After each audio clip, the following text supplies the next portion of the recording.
किसान भाइयों, आप सभी का स्वागत है। ट्रेंच प्लांटिंग 30 सेंटीमीटर गहरी नाली में 20 से लेकर 30 सेंटीमीटर गहरी नाली में कर सकते हैं। गन्ने के टुकड़े इस प्रकार से सीधे कटे होने चाहिए। 2 आँख के टुकड़े।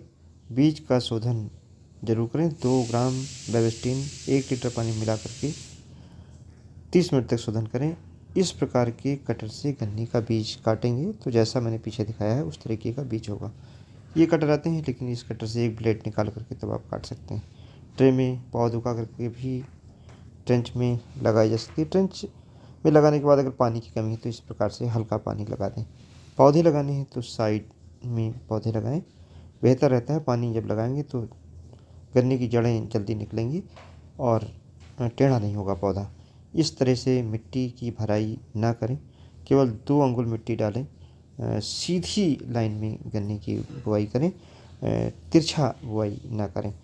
ध्यान रखें, जब तक टिलरिंग पूरी ना हो जाए तब तक मिट्टी ज़्यादा खेत में न डालें। इस तरीके से अगर आप देखें टिलरिंग होने के बाद पौधे बराबर हो जाते हैं, जिससे गन्ने की उपज बेहतर मिलती है। ये ट्रेंच के हमने यहाँ पर प्लाट दिखाए हैं। आप देख सकते हैं कि एक बड से 7 गन्ने 8 गन्ने तक निकले हुए। बिल्कुल यूनिफॉर्मिटी है सारे गन्नों में और बिल्कुल दीवार की तरीके से ये गन्ने तैयार हो रहे हैं।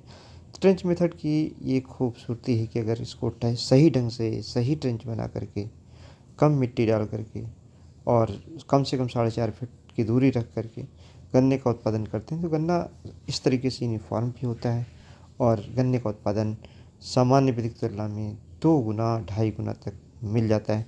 कई बार पेड़े भी आप देखिए, यहाँ पर 36-37 गन्ने केवल एक पट से उगाए गए हैं। ये एक ऐसी तकनीक है जिससे गन्ने के उत्पादन में बहुत अधिक बढ़ोतरी और कम लागत में की जा सकती है। दूसरी ओर गन्ने की खेती को आसान बनाया जा सकता है, क्योंकि इसमें निराई गुड़ाई का काम, हार्वेस्टिंग का काम, ये सारा काम मैकेनाइज्ड किया जा सकता है।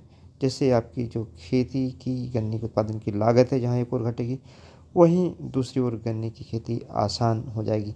मिट्टी में जब ट्रेंच बनाते हैं तो ट्रेंच में कभी कम्पैक्ट सॉइल आ जाती है, तो ऐसी दशा में इस प्रकार से लाइन कल्टीवेटर से अगर बीच में जुताई करके और गोबर की खाद मिला करके, साथ ही में रासायनिक खादों का मिश्रण भी इसमें उसमें मिला करके और फिर अगर गन्ने की बुआई करते हैं तो जड़ों के लिए काफ़ी अच्छा एरेशन भी मिल जाता है। जो रासायनिक खादें होती हैं वह खादें जो कार्बनिक खादें उनके साथ मिल जाती हैं और इस तरीके से अच्छा गन्ना उत्पादन होता है। लोकलाइज्ड जो खाद का प्लेसमेंट है वो इस तरीके से किसान भाई कर सकते हैं। इसमें चाहे आपको यूरिया डालनी हो, डीएपी डालनी हो, सभी खादें डाली जा सकती हैं, क्योंकि मिट्टी के अंदर हम डाल रहे हैं और इससे बैंड प्लेसमेंट इसको कहते हैं। धन्यवाद।